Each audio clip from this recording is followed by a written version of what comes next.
Assalamualaikum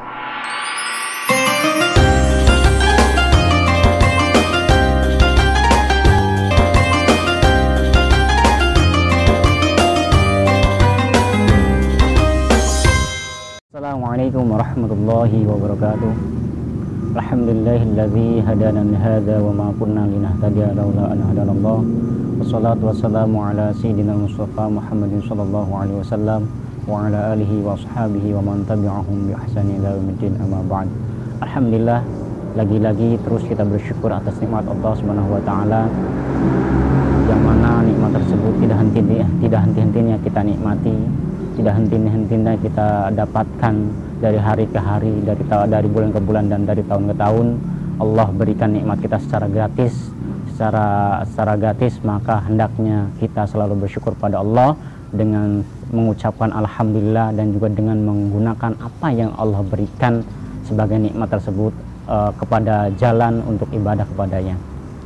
Salawat serta salam kita sanjungkan kepada kehariban Nabi besar kita, Habibina wa Syafi'ina wa Maulana Muhammad sallallahu alaihi wasallam. Dialah sebaik-baik makhluk yang mengajak manusia untuk menuju cahaya Allah, untuk menuju agama Allah, untuk menuju keridhaannya, membawa manusia ke dalam alam keabadian yang selamat, yang penuh dengan keselamatan. Saudara-saudari, Bapak Ibu yang dirahmati oleh Allah Subhanahu wa taala, setelah kita melaksanakan berpuasa penuh sebulan, maka yang biasa kita laksanakan, yang biasa kita lakukan adalah menyambut Idul Fitri. Idul Fitri di sini artinya secara bahasa di situ sudah jelas, artinya kembali, fitri adalah kembali suci. Artinya setelah kita melaksanakan kegiatan berpuasa selama sebulan penuh, hendaknya sebulan penuh itu kita jadikan modal utama agar nanti di bulan-bulan selanjutnya kita sebagaimana yang sudah terlatih dalam sebulan itu, yaitu dalam keadaan takwa. Jadi dalam arti, dengan kata lain, sebulan Ramadan itu adalah sarana untuk mempersiapkan diri untuk 11 bulan selanjutnya, agar jiwa kita bersih lagi, agar jiwa kita kembali lagi ke fitrahnya, yaitu sebagai hamba Allah yang bertakwa. Maka salah satu biasa yang sering kita temukan yang pertama adalah sholat Idul Fitri. Setelah sholat Idul Fitri biasa yang dia lakukan, dan juga jangan lupa, jangan sampai kita lupakan, yaitu zakat fitrah yang diwajibkan setiap kepala. Selanjutnya setelah Idul Fitri biasa kita lakukan di kalangan kaum muslimin adalah silaturahmi kepada kerabat, saudara-saudara kita, saudara-saudara dekat, saudara jauh, dan juga saudara keseluruhan sesama muslim. Nah, di sini adalah kebiasaan yang sangat baik. Dalam hadisnya Rasulullah Shallallahu alaihi wasallam bersabda, "Man ahabba an yubsatallahu fi rizqihi wa an yunsa'alahu fi atharihi falyasil rahimah." Barang siapa yang menginginkan, yang ingin, yang mau, yang suka agar dipanjangkan umurnya, dilebarkan, diluaskan rizkinya, maka hendaklah ia menyambung silaturahmi. Di sini jelas Rasulullah mengabarkan kepada umatnya bahwa silaturahmi akan menambah, akan memperpanjang umur seseorang. Pada suatu kisah, pada zamannya Nabi Ibrahim, ada seorang pemuda datang menjumpai Nabi Ibrahim, yang mana kedatangannya itu beliau meminta doa dan sekaligus memberi kabar bahwa si anak pemuda tadi esok hari akan melakukan akad nikah. Setelah berbincangan di situ, Nabi Ibrahim alaihissalam bertemu dengan malaikat maut, dan malaikat maut mengkabarkan bahwa si pemuda yang tadi menghadap kepadamu, wahai Ibrahim, besok akan dicabut nyawanya.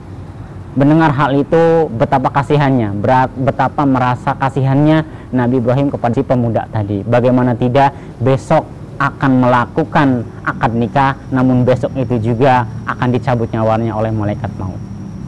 Tapi hal itu tidak dikabarkan oleh Nabi Ibrahim kepada si pemuda tadi. Lalu Nabi Ibrahim selalu memperhatikan perkembangannya, bagaimana esok hari. Namun apa yang terjadi, ternyata keesokan harinya si pemuda tadi masih hidup. Dan ternyata bukan hanya esok hari saja, ternyata sampai si pemuda tadi sampai berumur 70 tahun dia tidak mendapatkan, Nabi Ibrahim tidak mendapatkan si pemuda tadi wafat. Akhirnya Nabi Ibrahim penasaran dan menanyakan hal itu kepada malaikat maut. Wahai malaikat maut, bukankah engkau kabarkan kepadaku bahwa si pemuda yang tak menghadapku akan mati sehari setelah dia menghadapku? Ternyata aku tidak dapatkan itu. Jangankan sehari setelahnya, bahkan setelah 70 tahun aku tidak mendapatkan dia wafat. Akhirnya malaikat maut mengkabarkan, ya, memang Allah telah menyuruhku, telah memerintahkanku untuk mencabut nyawa si pemuda tadi esok hari. Namun ternyata si pemuda tadi telah menginfakkan 7 dirham kepada anak yatim di malam harinya. Maka di saat itu ketika aku mau mencabut nyawa si pemuda tadi, Allah mencegahku untuk tidak mencabutnya sampai umur 20 tahun. Ternyata Allah menggantikan di setiap dirhamnya adalah 10 tahun. Si anak tadi, si pemuda tadi menafkahkan, mensedekahkan uang dirhamnya 7 dirham, 1 dirham dihargai oleh Allah 10 tahun umurnya. Maka pada saat ini Allah memerintahkan kepadaku agar tidak mencabut nyawa si pemuda tadi sampai 70 tahun umurnya. Itulah keberkahan daripada sedekah. Jadi sudah jelas Nabi sendiri mengkabarkan siapa yang menginginkan umurnya panjang maka hendaknya dia bersedekah. Nah, di sini pun ya biasa kita jumpai di Idul Fitri adalah salah satunya adalah juga sedekah.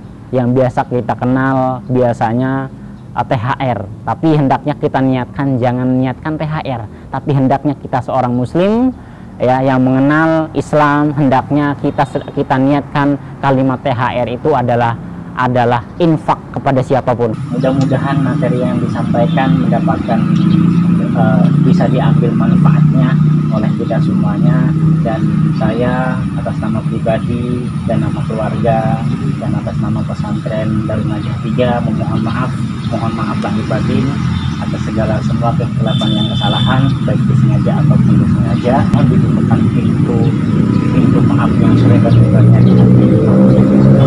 Itu saja yang dapat disampaikan. Saya mohon maaf. Assalamualaikum warahmatullahi wabarakatuh.